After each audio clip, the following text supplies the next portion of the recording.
जब तक हम परमेश्वर की शरण में नहीं आते तब तक हम काल की रेंज में रहते हैं, और जब हम कबीर भगवान की शरण में आ जाते हैं हम काल की रीत से बाहर हो जाते हैं।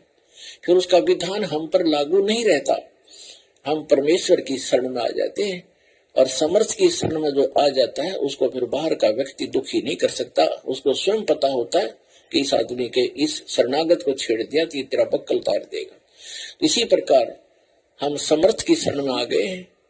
आप कबीर भगवान वो समर्थ है, वो कादर परमात्मा है, उसकी शरण में आ गए। उसकी शरण ना त्यागना, इतना ध्यान अवश्य रखना।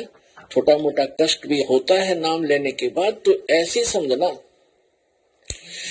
जैसे एक बिल्ली बच्चे उत्पन्न करती है और 2-4 दिन के बाद उन बच्चों को दूसरे घर में ले जाती है, क्योंकि वहां वो ये देखती है कि कहीं तेरे बच्चों को यहाँ खतरा ना हो जाए। और इस बात से उसके बच्चे भी परिचित होते हैं कि हम अपनी माँ के संरक्षण में हैं, और वो उनको अपने मुख से पकड़ती है। उसके तीखे दांत होते हैं बिल्ली के, तीखे, और उनको पकड़ती है। और बच्चों को पीड़ा भी होती है, वो ऐसे सुकड़ जाते हैं, ऐसे लटक जाते हैं, और महसूस होता है कि इनको दांतों का दर्द भी है, लेकिन बोलते गति नहीं, चुपचाप रहते, उस पीड़ा को सहन करते रहते, क्योंकि उनको पता है कि हम अपनी माँ के साथ हैं।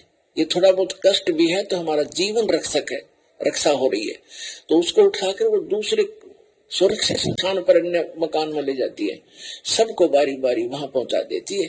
कुछ दिनों के बाद वहां देखती है कि यहाँ भी समस्या है, तो तीसरे मकान में कोई और ले जाएगी। और वो बिल्कुल नहीं बोलते, क्योंकि उनको पीड़ा भी हो रही है, लेकिन उनको विश्वास है कि माँ की मुख में हम भले ही पीड़ा हो रही है लेकिन हमारी जीवन रक्षा हो रही है। इसी प्रकार कबीर भगवान की शरण में आने के उपरांत आपको छोटा मोटा कष्ट भी है तो ना जाने आपका कौन सा पहाड़ जैसा दुख टल रहा है, ये विश्वास रखना, विचलित ना होना।